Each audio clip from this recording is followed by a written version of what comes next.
Bonjour à tous et bienvenue à ce nouveau webinaire Ciel. Ça fait un petit moment maintenant qu'on ne s'était pas entendu, 4 mois depuis le dernier webinaire avec une actualité très riche ces dernières semaines. Il était temps qu'on reprenne la parole pour vous faire une synthèse de tout cela.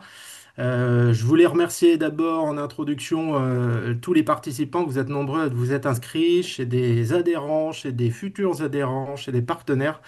Merci à tous. C'est un moment important pour le réseau Synertiel.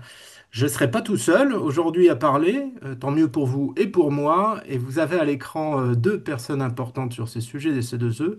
Gaël Doumeau, qu'on ne présente plus côté marketing, qui connaît sur le bout des doigts le marché et nos offres C2E. Et Karl Hubert, que vous connaissez un petit peu moins, responsable grand compte sur la région Nord-Ouest, mais aussi, et c'est pour ça qu'il est là, expert sur les C2E Pro dont on va vous parler. Un petit point logistique rapide, ce webinaire va durer un peu moins d'une heure, en tout cas on tiendra l'heure, c'est promis. Et on aura, comme à l'habitude, deux sessions de questions-réponses. Vous avez en bas de l'écran un QR. N'hésitez pas à poser vos questions. On fera deux pauses à mi-parcours et à la fin de ce webinaire. Donc, je laisse la parole pour commencer à Gaël qui va vous parler du marché. Je t'en prie, Gaël. Hop, c'est parti. On va démarrer rapidement parce qu'il y a beaucoup de points à voir. Alors, au niveau des actualités, je vous propose de faire un petit topo sur l'état du secteur en ce début d'année. Pour le moment, on n'a que les chiffres du premier trimestre puisque la CAPEB n'a pas encore publié sa note de conjoncture du deuxième trimestre. En revanche, on n'est, comme toujours, pas sur une tendance extrêmement positive pour être optimiste. On est sur un secteur qui ralentit fortement, qui commence même à rentrer en phase de petite récession. Pas de quoi s'inquiéter encore, mais en tout cas, il y a vraiment une nécessité qu'il y ait une politique qui accompagne la rénovation énergétique de manière stable et de manière lisible sur la durée, parce que actuellement, ce qui ralentit principalement le secteur, ça reste quand même les changements de consignes et les changements de méthode en permanence et tous les 3 à 6 mois. Ce qu'on peut voir quand même, c'est que ça se stabilise au niveau des carnets de commandes autour de 70 jours. Donc, on était à 103 en 2022 dans une période largement post-Covid. On est descendu à 70, mais depuis un an, on ne bouge plus trop. Donc, à ce niveau-là, il y a une visibilité à 2, 3 mois pour les professionnels du bâtiment. Et au niveau des trésoreries, c'est un peu le nerf de la guerre. Et ici, les entreprises ont plutôt tendance à avoir des difficultés et à avoir leur trésorerie baisser. Donc, encore une fois, il y a besoin de maîtriser finalement ses coûts et de maîtriser ses avances de primes aussi bien dans la rénovation d'ampleur que dans les C2E. Alors, mardi dernier, on a eu un discours d'une petite heure, une grande heure de François Bayrou pour préparer la loi de finances 2026. Il y a pas mal d'éléments qui ont été mis en avant. On a beaucoup parlé des 2 jours fériés. En revanche, il y a d'autres annonces qui ont retenu notre attention puisqu'elles vont concerner, en tout cas, entre autres, le bâtiment. Il a été évoqué la piste d'une année blanche. Donc, globalement, l'idée, c'est de reprendre un copier-coller des dépenses de cette année et de faire pareil l'année prochaine sans tenir compte évidemment de toute l'inflation, de toutes les évolutions. Euh, la difficulté sur une année blanche par rapport à ma prime rénov, c'est que forcément, on n'était déjà pas sur une année très ambitieuse au niveau des crédits par rapport à la dynamique. On le voit, l'ANA manque de budget, même si elle ne l'assume pas totalement. Il ne faudrait pas que ce soit un frein à la rénovation énergétique l'année prochaine parce qu'il n'y aurait pas assez de crédits. Il y a quand même un point un peu optimiste, c'est que l'ANA s'appuie de plus en plus sur les dispositifs des C2E via les programmes pour financer notamment la rénovation d'ampleur. Donc il y a toujours ce levier finalement pour réussir à, à, comment dire, à mettre à disposition les aides pour les foyers. Il est question aussi de rationaliser les agences. On parle beaucoup de petites agences qui ont des rôles qui seraient cumulatifs. Est-ce que c'est réellement le cas ou ça ne l'est pas? On ne sait pas, on verra. Toujours est-il que dans la rénovation énergétique, il y a pas mal d'organismes qui ont chacun leur rôle. C'est pas si simple de rationaliser tout ça et il ne faudrait pas que ce soit non plus pénalisant pour les agences qui gèrent l'accompagnement des clients, qui gèrent le traitement des dossiers, qui gèrent les contrôles et qu'on se retrouve avec des délais rallongés à cause de manque de ressources disponibles. Lutte contre la fraude, il y a une loi Cazenave, qui est est en train d'être travaillé et qui s'attaque particulièrement à la lutte contre la fraude, avec tout un tas de mesures autour des DPE, autour des accompagnateurs rénov, des organismes de qualification et des contrôles sur les travaux. Donc, on sent qu'ils vont mettre vraiment un gros effort sur ce sujet et qu'il va falloir qu'on soit, nous, pareil, dans tout le secteur du bâtiment, aussi bien les mandataires, les professionnels, pour pouvoir gérer cette lutte, enfin, gérer cette lutte, je veux dire, pour pouvoir gérer ces mesures et s'assurer qu'on fasse des dossiers, des chantiers de qualité. Et enfin, plus un risque qu'une annonce, la réception de ces annonces n'a pas été extraordinaire, surtout avec une assemblée qui est assez divisée, donc il y a un risque de censure. On l'a vécu l'année dernière, en fin d'année, on a vu l'impact que ça a sur le bâtiment, donc on espère que ça ne se reproduira pas cette année. Nouveauté sur le DPE. Alors, nouveauté et consultation publique. On a deux évolutions notables. Ils souhaitent revoir le coefficient pour qu'il soit plus favorable pour les chauffages électriques, c'est-à-dire que les logements chauffés à l'électricité auront une meilleure évaluation et donc un meilleur barème. On estime que ce serait 850 000 logements qui sortiraient de cette catégorie des passoires thermiques si ça rentrait en application. Donc pour le moment, c'est en discussion. On va voir quelle sera la décision qui sortira de ces consultations. Euh, je ne suis pas convaincu, je ne sais pas ce que tu en penses, Grégoire. Je vois que tu mets ta caméra, je ne suis pas convaincu que ce soit une bonne idée pour, comment dire, avoir des bonnes estimations de rénovation, mais Non, certainement pas. Après, c'est une bonne nouvelle pour les propriétaires là, qui étaient quand même bien embêtés avec cette obligation. C'est une un peu moins bonne nouvelle pour le climat. Et je pense il va falloir passer d'une approche contraignante à une approche d'intérêt. Et les intérêts de rénover les logements au-delà de cette notion d'étiquette, ils sont quand même nombreux, hein, la réduction des factures, l'amélioration du confort, et puis diminuer l'impact carbone. Je pense que personne aujourd'hui ne peut ne pas se soucier de ce sujet des émissions des émissions de gaz à effet de serre. Donc, voilà, l'approche va être un peu différente forcément, pas par la contrainte, mais par l'intérêt. Et on accompagnera nos pros pour avoir le bon discours auprès de leurs clients là-dessus. la deuxième mesure mise en place sur ces DPE, c'est la mise en place d'un QR code pour vérifier à la fois l'agrément du diagnostiqueur et la validité du DPE. Donc ça devrait être mis en place dès l'automne 2025. Ils sont en train de chercher le système pour le mettre en place. Deux petites actualités en vrac, mais qui ont quand même leur intérêt.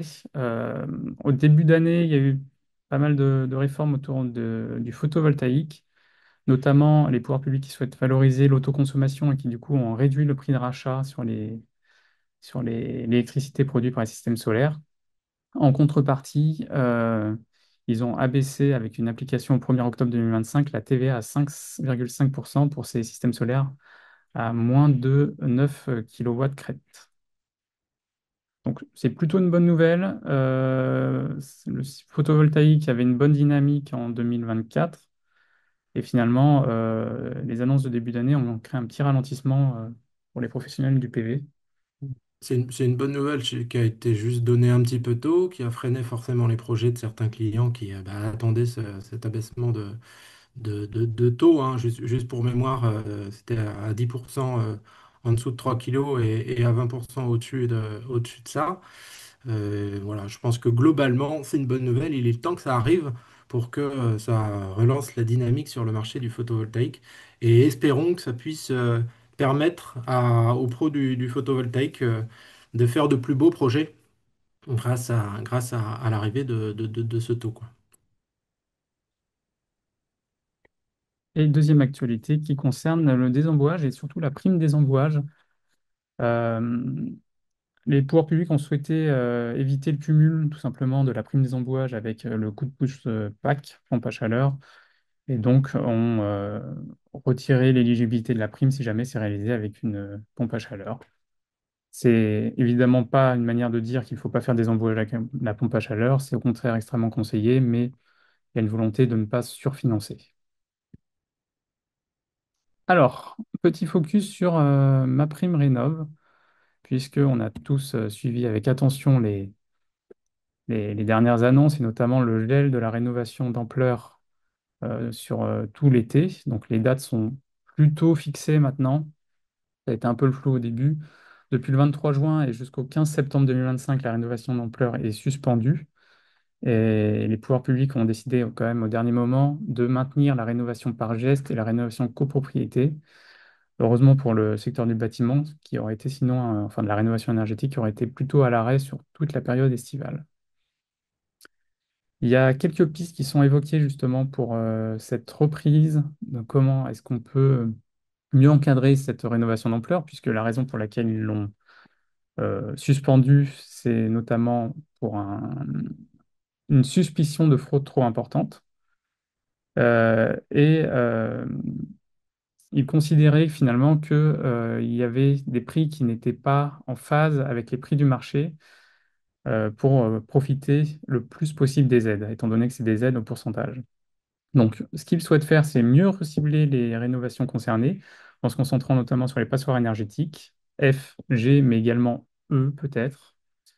Ils souhaitent aussi, évidemment, on l'évoquait tout à l'heure, renforcer la lutte contre la fraude et mettre en place un référentiel de prix, s'assurer que finalement que le montant des travaux correspond bien à ce qui est réalisé.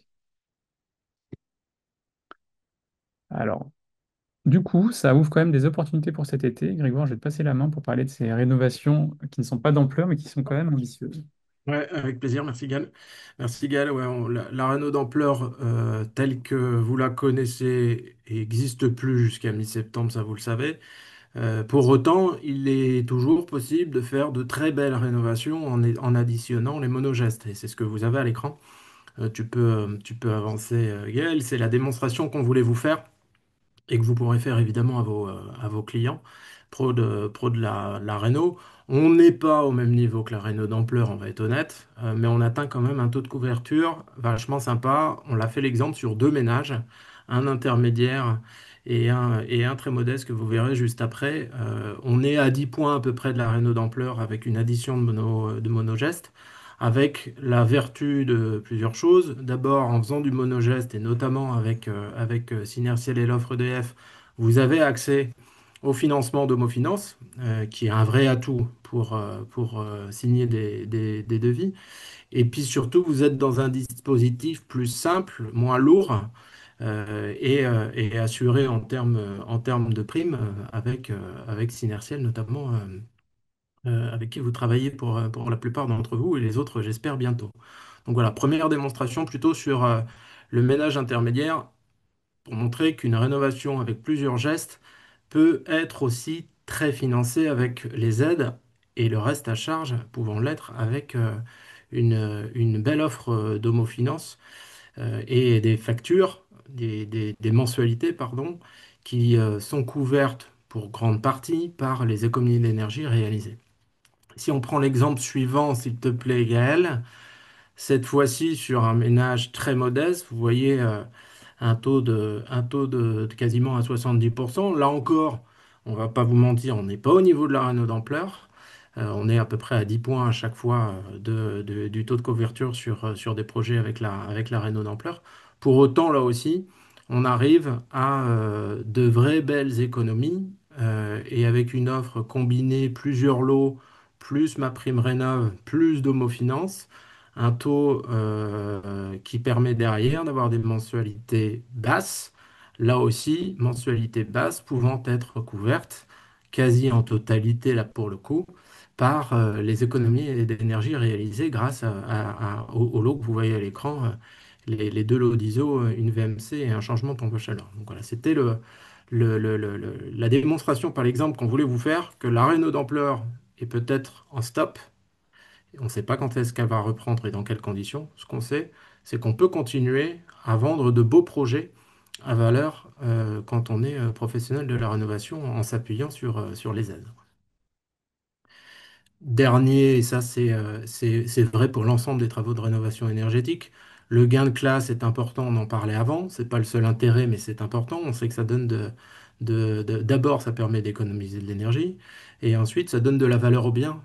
Et ça, qu'on fasse de la réno d'ampleur ou plusieurs monogestes, c'est vrai sur les travaux de rénovation énergétique. C'est une solution qui vous permet de continuer à travailler même pendant cette période un peu compliquée qu'on a apprise depuis la fin du mois de juin.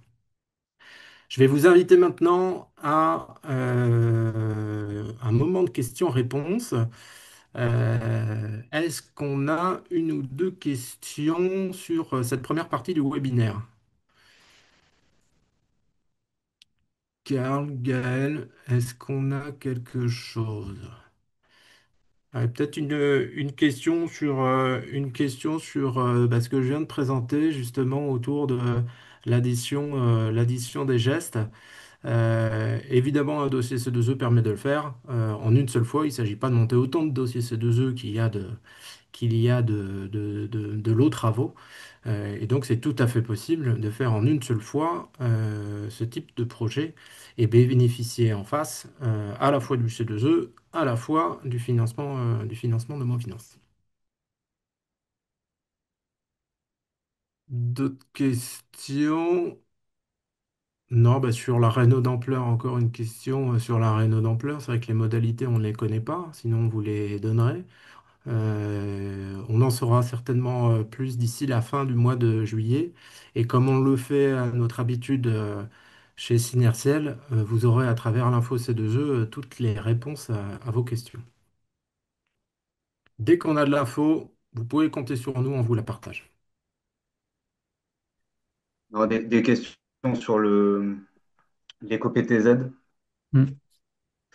Est-ce qu'il y a un Euh, changement sur alors, l'éco-PTZ? je vais pas savoir personnellement y répondre, mais il y a un changement sur l'éco-PTZ au niveau de la pompe à chaleur. Pas à ma connaissance, mais c'est Patrick d'Active Énergie qui nous la pose. On note et on vous revient là-dessus. Euh, Question sur la rénovation Pas à ma globale connaissance. est-elle suspendue pour les dossiers déjà déposés? Techniquement, les dossiers qui ont été déposés avant le 23 juin, pour ceux qui ont réussi à anticiper qu'ils allaient avancer la deadline d'une semaine, les dossiers sont en cours de traitement. Donc, ils ne sont pas suspendus. On sait qu'ils vont porter une attention particulière pour vérifier que tout est bien conforme. Ils ont pris justement ce temps pour bien contrôler. Mais les dossiers suivent leur cours et seront normalement bien réglés d'ici la réouverture. En tout cas, traités. Je ne peux pas m'engager pour l'ANA sur le règlement. Non, moi, les échos que j'ai du marché, là, pour échanger avec plusieurs pros, c'est quand même que ça se débloque quand même largement les dossiers. Donc, il y avait une histoire de fraude sur ce gel de ma prime réno d'ampleur, mais il y a aussi une histoire de tampon qui avait été fait, et donc, visiblement, ils sont en train de déboucher le tuyau, là, côté ANA, et les volumes de dossiers payés commencent à arriver en nombre. Ah, question arrive à la chaîne. Est-ce qu'il y a un nouveau barème prime rénov? Pas encore. On verra probablement début 2026 s'ils souhaitent réévaluer. Et pour le moment, tout reste stable. Peut-être que la rénovation d'ampleur aura des évolutions de barème, mais étant donné qu'ils ont changé ça récemment, ça m'étonnerait. On verra à la rentrée ce qu'ils nous annoncent. Euh, Question sur des bruits euh, courts pour le passage de la PAC de MP1 vers les pollueurs, qu'en est-il? À ce stade, l'État a l'ambition de continuer à la fois la réno d'ampleur, à la fois le monogeste. Après, on est très ouvert au sujet et si à un moment, pour des histoires de budget ou de capacité à traiter les dossiers, il devait confier toutes les aides financières aux pollueurs, comme le dit la personne qui a posé la question, ce serait plutôt une bonne nouvelle pour Synertial. Donc, on espère. Ce qui est sûr, c'est que l'ANA est en difficulté à la fois budgétairement et à la fois en termes d'organisation pour gérer le sujet. Donc, il va bien falloir trouver des solutions. Celle-ci pourrait en être une. Et concernant la question de Fred, pour savoir comment est-ce que l'ANA va récupérer son retard de plus de 7 mois dans le Loiret, eh ben, en suspendant la rénovation d'ampleur pendant 3 mois, je pense que ça devrait pas mal aider déjà, effectivement, Ouais. même si c'est pas une solution qu'ils vont pouvoir réitérer à chaque fois. Donc, ils ont plutôt intérêt à se renforcer d'un point de vue effectif. On va voir si c'est la tendance annoncée. Hmm. Sur un devis pack, on mentionne toujours le désembouage. Absolument. En tout cas, s'il est facturé, effectivement, il faut le mentionner. Il faut juste pas déduire la prime désembouage en plus de la prime pompe à chaleur. À Mais partir du 1er août. partir du 1er août, effectivement. Il nous reste 13 jours. Il vous reste 13 jours. Voilà. Et Mais là, l'idée, c'est pas de décourager le désembouage. Au contraire, il faut les règles de l'art. effectivement réaliser le désembouage sur un emplacement pour une pompe à chaleur. Mm. OK. Eh bien, je Eh ben, crois je qu'on pense arrive au bout. voilà, les questions qui arriveront après, on les reprendra sur le deuxième moment question qui arrive à la fin. Top. Eh bien, passons à la deuxième partie. Cette fois-ci, on va parler de la sixième période de C2E. Je garde la parole pour le coup. Vous allez avoir à l'écran un très beau calendrier sur cette sixième période. Vous savez que les C2E fonctionnent par période. On arrive à la fin de la cinquième qui aurait pu être prolongée, qui ne l'est pas finalement. Donc la sixième période des C2E est confirmée pour le 1er janvier 2026 avec un certain nombre d'évolutions. Pour le moment, la seule chose qu'on sait, c'est les volumes et c'est la date. Il va se passer encore un petit peu de temps avant qu'on ait toutes les clés de cette sixième période avec les différentes étapes que vous avez à l'écran. J'en rajouterai une qui est importante, qui va aussi tourner autour de l'automne. Il y a une étude de l'ADEME qui doit sortir courant de l'automne là, qui permettra d'évaluer les gisements et les conditions pour atteindre les volumes. Et puis le rapport parlementaire aussi sur la cinquième période des C2E qui doit tomber à peu près dans ces périodes-là. Donc tout n'est pas encore complètement sec. Ce qui est sûr, c'est que la sixième période arrive, pardon, qu'elle est confirmée. Et si on passe juste à la slide après Stop Playel, voilà les infos qu'on a à ce stade. D'abord sa durée qui évolue. La cinquième période durait 4 ans, la sixième période durera 5 ans. L'obligation aussi qui évolue, à peu près 25% de plus par rapport à la cinquième période, ça fait 5 Tera 250 sur les 5 années. La hausse du niveau d'obligation est cependant relative. Quand on voit en partie qu'une partie des C2E seront dédiés à la réno d'ampleur et au leasing social qui ne sont pas gérés directement par les obligés, mais pour le coup par l'État, c'est une hausse relative sur les travaux qui nous intéressent autour du marché des particuliers et des professionnels dont on vous parlera un peu après. Les programmes augmentent de 10%. Sur la part préca, c'est en fait à peu près le même niveau que sur la P5, la cinquième période. Le pourcentage est à peu près le même, avec un petit bémol, c'est qu'en cinquième période, il y avait du stock de la quatrième qui a été décalé sur la cinquième, ce qui ne sera pas le cas. Donc ça veut dire que l'effort sur la préca sera certainement un peu plus important sur cette période les incitations financières qui vont en face aussi. Si on passe au slide suivant, le maintien des coups de pouce, ça c'est la bonne nouvelle, et notamment je pense forcément au coup de pouce chauffage avec les pompes à chaleur RO. Il y aura des recalculs autour de l'énergie finale, de la création de nouvelles fiches. On a entendu parler de free cooling, mais c'est pas fini et ça va continuer d'évoluer. De toute façon, il va bien falloir aller chercher les gisements quelque part, compte tenu notamment des derniers arrêtés qui ont stoppé un certain nombre de fiches. Il y a un vrai sujet autour du reste à charge qui n'existait pas vraiment avant, ou en tout cas qui était moins regardé. Et en gros, si le projet est trop couvert par les aides C2E, la fiche sera amenée à être révisée, voire supprimée, comme ça a été le cas. Karl en parlera tout à l'heure sur le marché des pros. Un gros sujet autour de la lutte contre la fraude. Je pense qu'on a entendu parler presque plus ces derniers temps de fraude que d'intérêt de faire de la rénovation énergétique. Et donc, ils vont mettre le paquet sur ce sujet-là en modernisant le registre national des C2E et qui vont contraindre le dépôt au moment de l'engagement des dossiers, ce qui permettra d'améliorer à la fois le suivi, mais aussi la détection de doublons. Vous savez que c'est une des fraudes sur ce marché des C2E, c'est les fameux doublons. Ils vont encadrer beaucoup plus les organismes d'inspection qui ont été aussi partie prenante de certaines fraudes, en leur demandant plus d'indépendance, de transparence et en allant jusqu'au retrait des accréditations. Je pense que c'est aussi un point important de ces évolutions de sixième période. Et puis ils vont renforcer les sanctions, parce qu'on sait bien que s'il n'y a pas de sanctions, ça continue. Il y en a une qui est très marquante, c'est le name and shame, dont vous avez certainement entendu parler, hein. Donc c'est affiché sur la place publique les fraudeurs et associé à des sanctions financières et pouvant aller jusqu'à un retrait du label RGE pour une durée au moins de 5 ans. Donc voilà, plusieurs modalités pour lutter contre la fraude qui vont aider le marché. Et évidemment, côté Synertiel, on est pour et on l'a toujours été, on le sera encore demain, prêt à accompagner les pros de qualité et essayer d'évacuer un maximum tous les fraudeurs qui sont peu nombreux, mais qui font beaucoup de bruit. Si on passe au sujet suivant, justement, je parlais à l'instant de qualité et de lutte contre la fraude.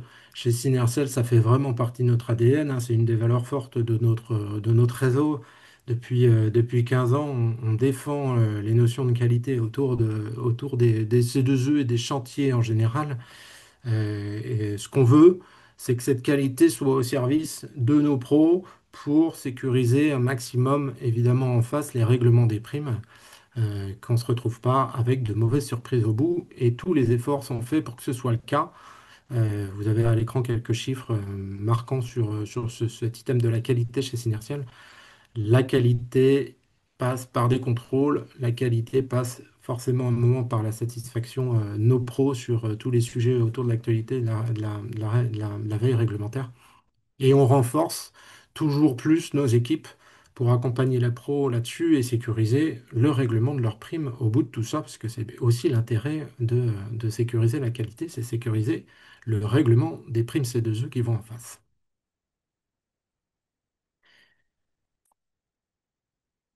Et bien là, je vais passer la parole à Gaël, parce que on fait de la qualité, mais pas que.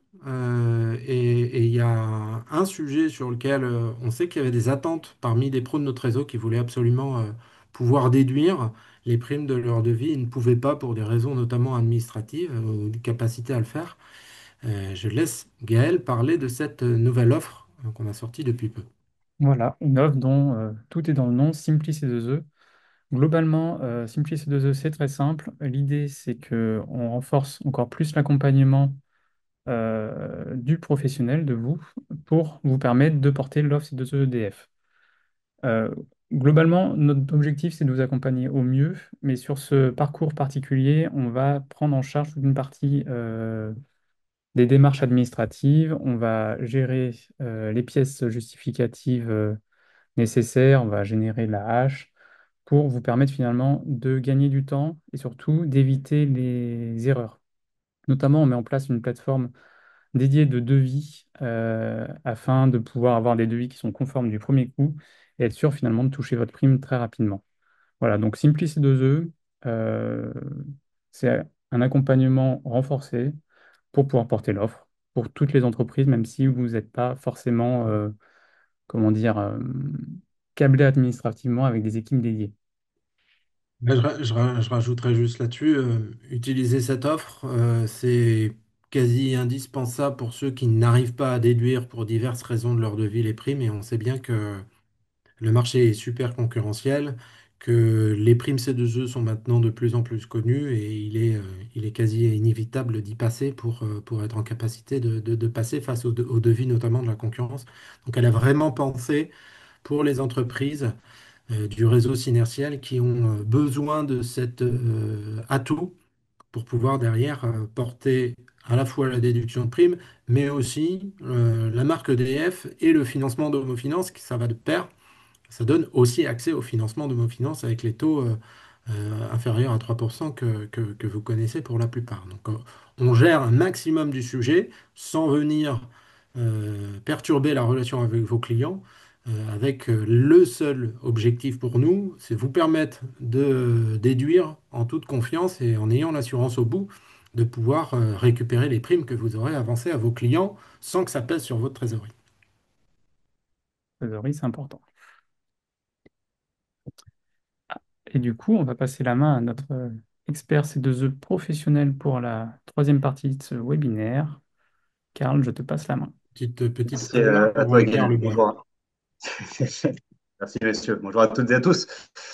Donc, comme vous le savez, Synertiel a étendu son offre C2E en début d'année au marché professionnel. Euh, L'idée, alors, on a vu que l'actualité était très dense dans le dispositif C2E. Évidemment, le marché des professionnels n'en fait pas exception. Ce que je vous propose, c'est qu'on s'arrête sur un arrêté qui est tout frais, qui a été publié le 8 juillet pardon, au journal officiel et qui vient supprimer des fiches à partir du 1er août. Donc, on a assez peu de temps pour se retourner. Ça devient une habitude d'avoir des arrêtés ministériels publiés au dernier moment. Toujours est-il que ces 10 fiches, très prochainement, ne seront plus valorisables.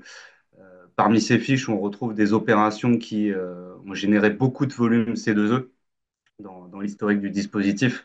Je pense notamment à l'isolation des réseaux de chauffage ou d'eau chaude sanitaire, à la fois sur le secteur résidentiel et tertiaire, des opérations en froid commercial et industriel. Je pense en particulier au système de récupération de chaleur sur les groupes frigorifiques. Donc, alors, à noter que pour cette fiche, on est uniquement sur le secteur industriel et que les opérations en tertiaire et en agriculture sont finalement maintenues. Euh, Grégoire en a un petit peu parlé tout à l'heure. On est dans un contexte particulier où le ministère a cette volonté de lutter contre les effets d'aubaine et les situations de surrémunération. On l'a dit tout à l'heure, ce qu'on entend par surrémunération, c'est une opération de travaux qui aura un temps de retour sur investissement inférieur à 3 ans, et évidemment sans C2E, sans prendre en compte les C2E. Et donc toutes ces opérations de travaux avec des temps de retour inférieurs à 3 ans seront soit amenées à être modifiées, c'est ce qu'on va voir juste après, soit amenées à disparaître. Et encore une fois, c'est le cas des opérations que vous avez sous les yeux.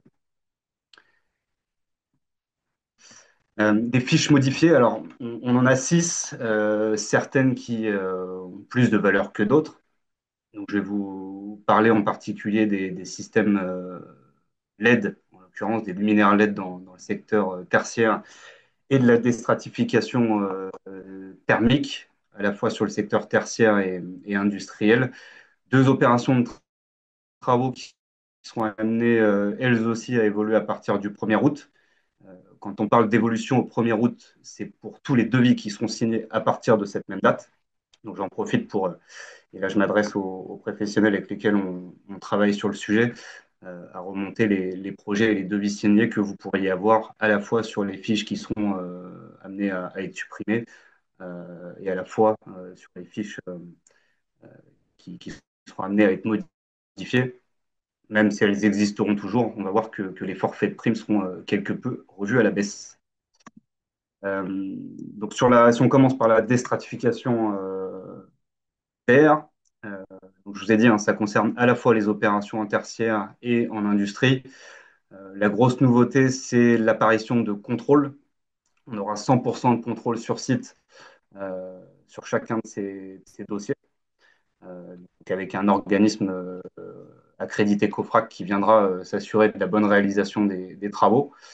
Euh, J'en profite pour le dire, ça a été dit tout à l'heure, c'est aussi, on le voit plutôt comme une opportunité, à la fois pour assainir le marché, et c'est aussi dans notre rôle de pouvoir vous accompagner dans ces évolutions et appréhender ces nouveaux contrôles du mieux possible. Des évolutions de forfait, alors sans vouloir rentrer dans les détails, on a une méthode de calcul qui est complètement différente. Ce qu'il faut retenir, c'est qu'on a des montants de primes qui seront quelque peu revus à la baisse, notamment sur les bâtiments de grande hauteur sous plafond. En revanche, on a des montants de primes qui, pour le coup, seront plus favorables. Et je pense aux bâtiments qui ont des hauteurs au fêtage entre 5 et 10 mètres. Tu peux y aller. Des renforcements également sur les qualifications détenus par les professionnels qui travaillent sur ce type de travaux, et en particulier une qualification, ou plutôt une assurance, une attestation d'assurance décennale obligatoire couvrant le lot électricité, euh, qui, euh, qui sera imposée là aussi pour tous les travaux engagés au 1er août. Des évolutions sur les conditions d'éligibilité, euh, des entrepôts logistiques, des réserves entrepôts de stockage, qui ne donneront plus lieu à des primes, très prochainement. Donc ça fait partie des nombreuses évolutions sur ces fiches. Là aussi, un renforcement, en ce qui concerne les pièces qu'on retrouvera dans un dossier C2E, et en particulier sur cette note de dimensionnement qui devra intégrer, alors ça pourrait être intégré à la note de dimensionnement ou être un document à part. Toujours est-il qu'on aura besoin d'avoir un plan d'implantation avec l'emplacement des déstratificateurs, les puissances, les systèmes de chauffage sur site, etc., etc. C'est là aussi une nouveauté. Et enfin, les brasseurs d'air. Alors même si ce n'est pas lié directement au 71e arrêté, je crois que c'était au 69e que ça avait été publié, on parle bien de déstratificateurs d'air, pardon, et non plus de brasseurs d'air. C'est l'attention particulière à avoir sur la nature de l'équipement que vous pourriez être amené à proposer à vos clients. Autre fiche impactée et modifiée, les luminaires à module LED sur le secteur tertiaire.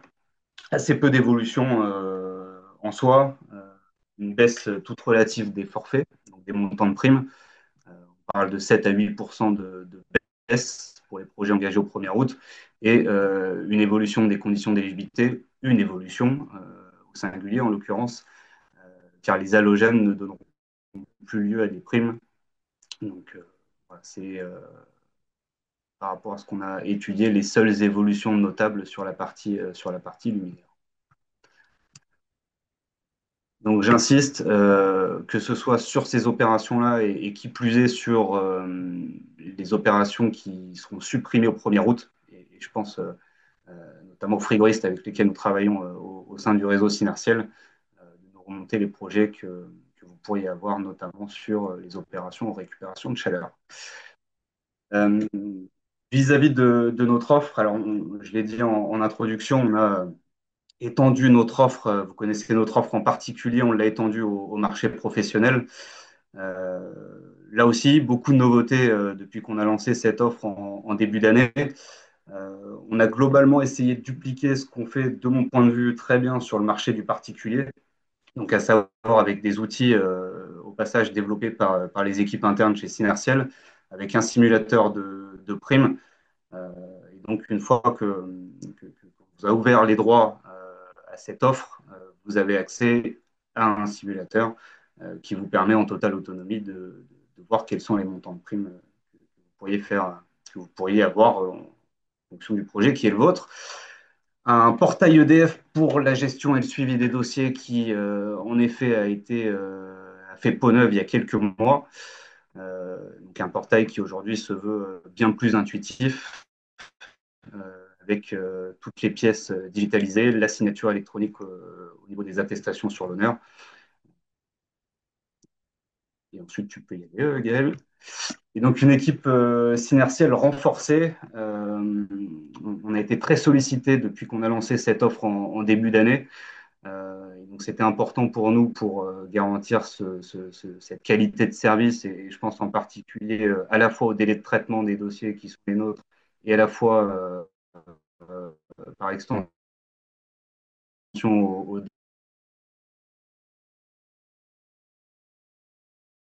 par extension au délai de paiement derrière. C'est important qu'on puisse l'arrivée d'Edouard en début, il y a 2 semaines, qui vient renforcer l'équipe, et les adhérents avec lesquels on travaille sur le sujet seront très prochainement en relation avec Edouard. Je le disais à l'instant, on duplique ce qu'on fait plutôt bien sur le part à notre offre sur le pro. Ça passe forcément par des délais de paiement qui sont courts. Je crois que c'est Gaël qui disait tout à l'heure que la trésorerie, c'était le nerf de la guerre pour les entreprises du bâtiment. Et donc, c'est important pour nous de maintenir ce délai de paiement à 3 à 4 semaines aussi sur les opérations B2B, sans parler de la garantie de paiement par EDF, dans la mesure où, naturellement, on porte cette offre avec EDF de la même manière que sur le marché des particuliers. Je ne rentre pas, volontairement pas dans les détails, hein, de cette offre. Je ne vais pas vous parler de politique tarifaire ou des primes qui sont proposées dans ce cadre-là. Ce que je vous invite à faire, si toutefois vous êtes intéressé par le sujet, et surtout si vous travaillez d'ores et déjà sur ces marchés tertiaires, industriels ou encore en résidentiel collectif, c'est de vous rapprocher de votre interlocuteur commercial, de telle manière justement à ce qu'on puisse rentrer un peu plus dans le détail opérationnel. Alors, je me Miguel? permets, c'est intéressant. Je lance un petit sondage qui devrait s'afficher normalement pour savoir si vous réalisez des travaux auprès de clients professionnels de rénovation énergétique et si c'est le cas, est-ce que vous utilisez déjà les aides C2E? Donc, n'hésitez pas à répondre à ce sondage.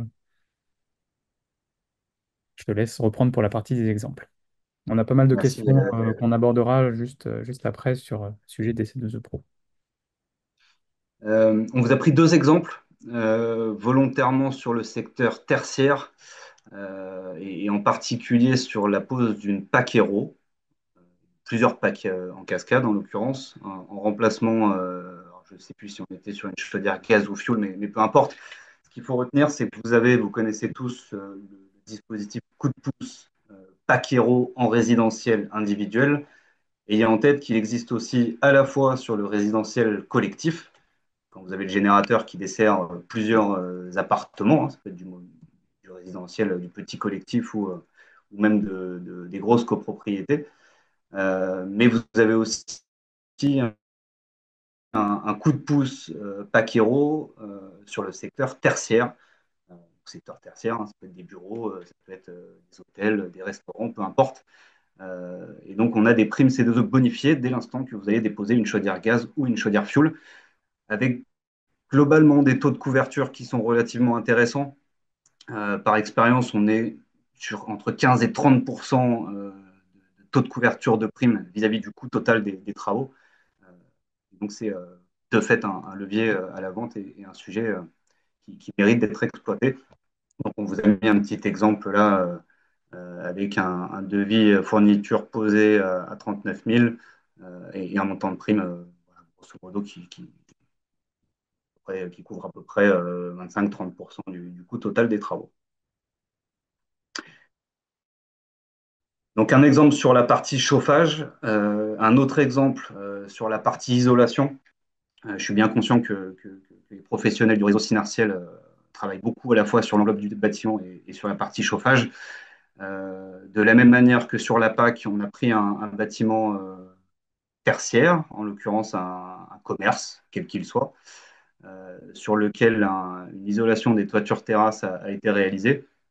Et là aussi, alors même si le taux de couverture, euh, j'allais dire, est moins significatif, pas beaucoup moins en l'occurrence, en revanche, ça reste un montant de prime suffisamment élevé pour que ce soit incitatif et que ça vous aide à mieux transformer vos devis, et mieux transformer vos devis et aussi gagner en marge, évidemment, sur votre projet.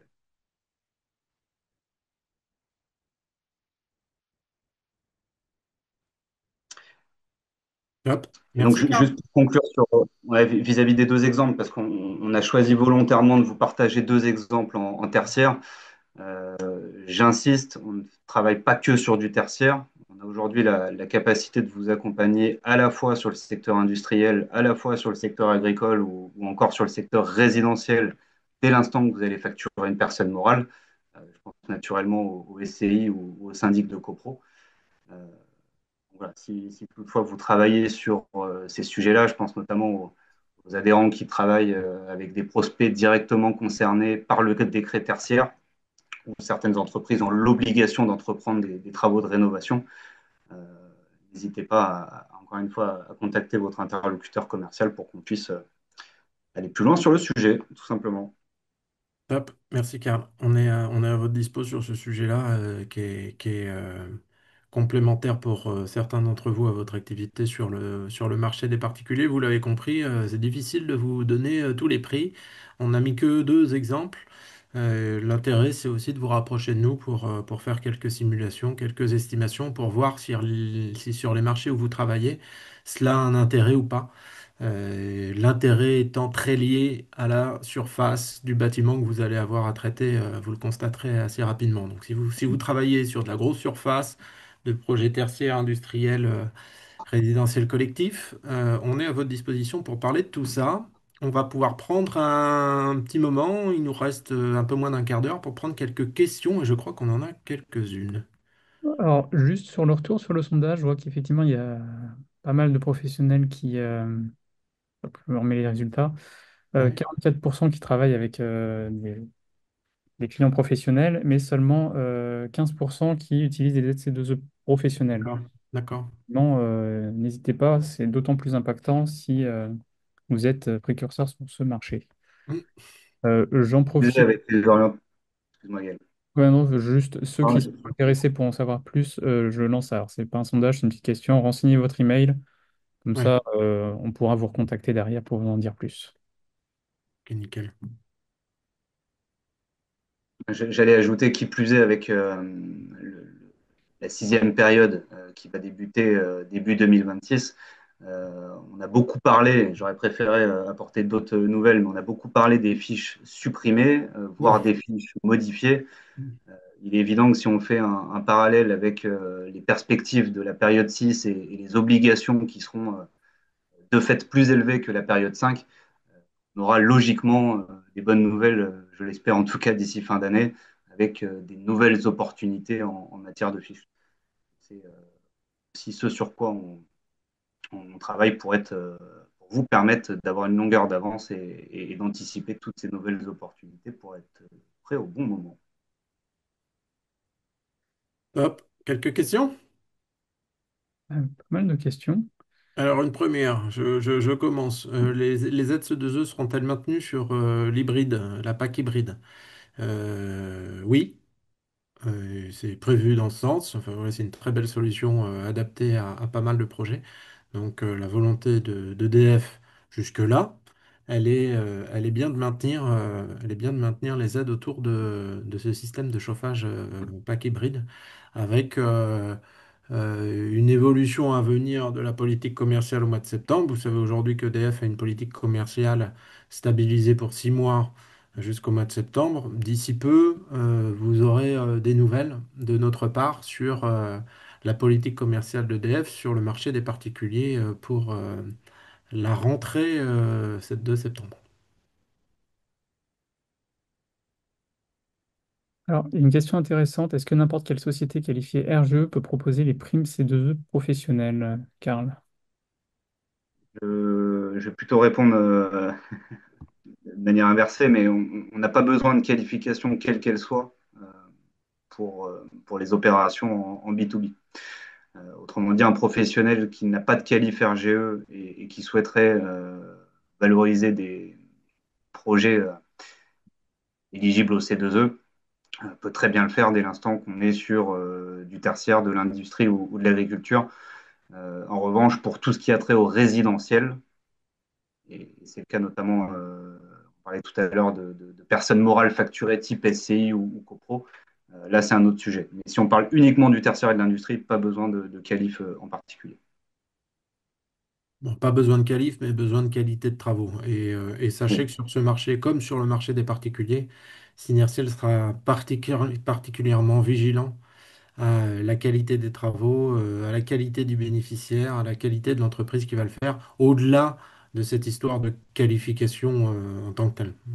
Évidemment, vous imaginez que sur un marché comme celui-là, on va y mettre aussi tous nos efforts pour qu'au bout, on ait des travaux de qualité, des délais de paiement courts, enfin, tout ce qui fait notre force sur ces deux jeux particuliers seront aussi nos forces sur le marché des professionnels.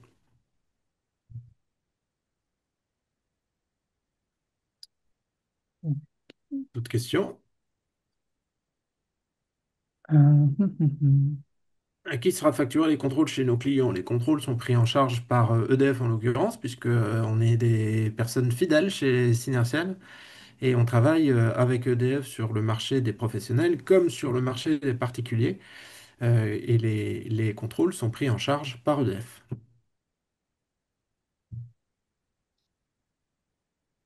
Il y a une question de Aziz, les conditions de paiement sont-elles les mêmes en particulier en C2E, délai, prix du giga, etc.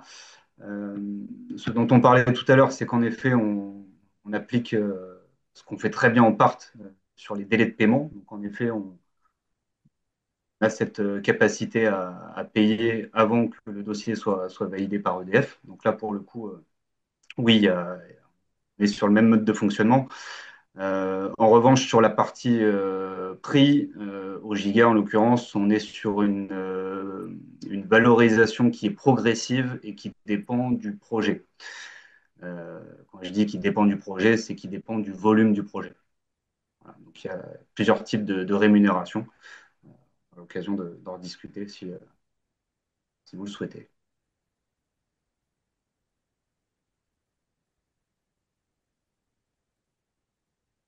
Est-il possible de cumuler plusieurs C2E pour une installation pack cascade pour un particulier?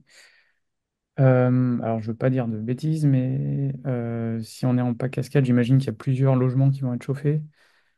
Euh, Pas forcément. Pas forcément.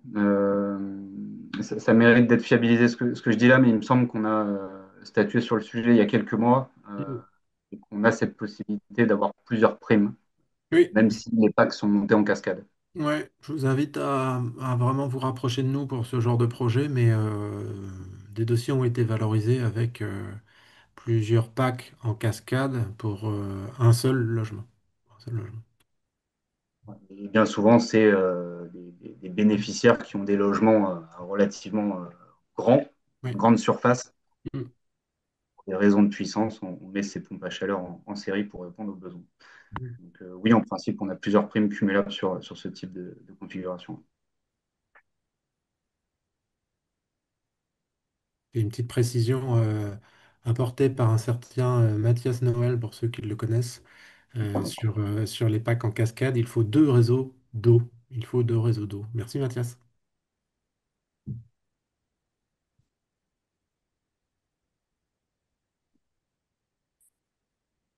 Ok. Est-ce qu'il existe un dispositif pour le solaire thermique pour le tertiaire et l'industrie? Il ne me semble pas. Il ne me semble pas qu'il y ait de photovoltaïque soit pas très bien loti, on va dire, en C2E, aussi bien en pro qu'en part. Non. Ça n'a jamais été d'actualité et pas ni en prévision. En l'occurrence, on n'a pas de fiche avec du photovoltaïque. Au mieux, c'est de l'hybride, enfin du mixte, à savoir Ah, électrique et hydraulique en l'occurrence, mais pas 100% élect, non. Non, non. une question, est-ce que chaque projet aura une valeur différente en fonction du volume? Oui, c'est du sur-mesure. Beaucoup en C'est pas C2E. du coup c'est pas du coup de pouce sur chaque, hein. Donc, plus votre projet est gros, plus la valo sera importante. Je pense qu'on peut le résumer aussi simplement que ça.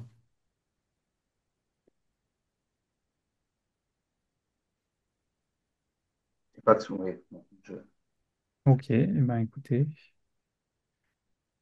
Eh bien, super. Bah, écoutez, merci à tous en tout cas d'avoir posé pas mal de questions parce que ça rend le webinaire plus dynamique pour vous comme pour nous. C'était un plaisir d'animer ce webinaire avec Karl et Gaël que je remercie. Je vous remercie à tous pour votre attention et je vous souhaite une très bonne journée. Cette présentation sera envoyée par email à ceux qui sont inscrits, Gaël, hein. C'est bien ça, exactement. Top. Et on recontactera ceux qui nous ont laissé leur email pour présenter leur intérêt au C2E Pro. Pour le pro. Un grand plaisir. Passez Merci une bonne beaucoup. journée. À très bientôt. Après-midi. Au revoir. je...